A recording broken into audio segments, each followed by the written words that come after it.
Hello friends, இன்றைக்கி community போஸ்ட்டில் இருக்க கொஸ்டின் அண்ட் ஆன்சரை பார்க்க போகிறோம். திருநாவுக்கரசர் பிறந்த ஊர் இது? திருவாமூர். சுந்தரர் பிறந்த ஊர் இது? திருநாவலூர்.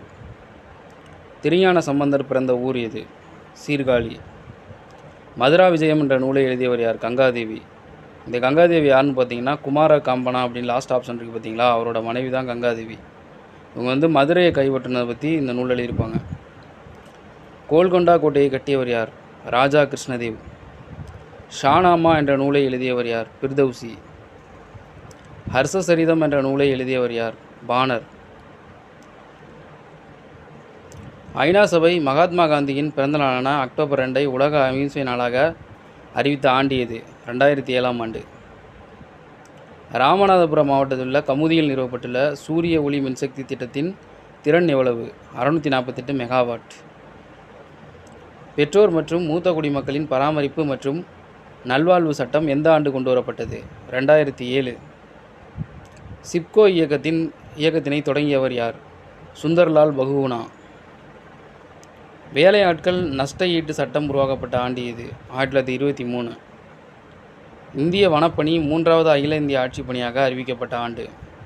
1966. 1800 வருடங்களுக்கு முந்தைய தமிழர்கள் என்ற நூலின் ஆசிரியர் யார்? வி. கனகசபை. முதலில் பகவத்கீதையை சமஸ்கிருத மொழியில் இருந்து ஆங்கில மொழிக்கு மாற்றி கொடுத்தவர் யார்? Charles Wilkins. அதாவது சமஸ்கிருத மொழியிலிருந்து இங்கிலீஷ் மொழிக்கு டிரான்ஸ்லேட் பண்ணியிருக்காரு சார்லஸ் வில்கின்ஸ்.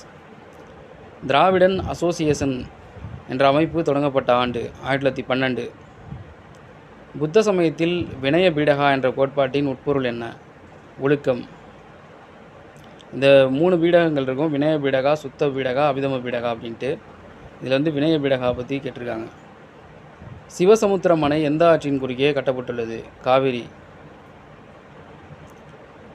பகல்பூர் அனல் மின் நிலையம் அமைந்துள்ள மாநிலம் எது? பீகார். அண்டார்டிகா கடலின் கடல் மட்டம் ஆண்டுக்கு எவ்வளவு உயர்கிறது? 2.2 மில்லிமீட்டர். கடித இலக்கியத்தின் முன்னோடி என அழைக்கப்படுபவர் யார்? டி.கே. சிதம்பரனார். கவிஞாயிறு என்ற அடைமொழியை பெற்றவர் யார்? தாராபாரதி.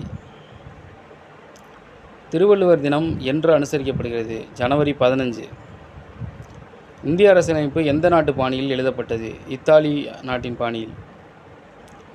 இந்திய அரசியல் நிர்ணய சபையில் எத்தனை மாகாண பிரதிநிதிகள் இடம்பெற்றிருந்தனர்? 292. விமானத்தின் டயர்களில் எந்த வாயு நிரப்பப்படுகிறது? ஹீலியம். அடுத்து, தமிழ் இமயம் என அழைக்கப்படுபவர் யார்? இதற்குரிய ஆன்சரை கமெண்ட் செக்ஷனில் பதிவு பண்ணுங்கள்.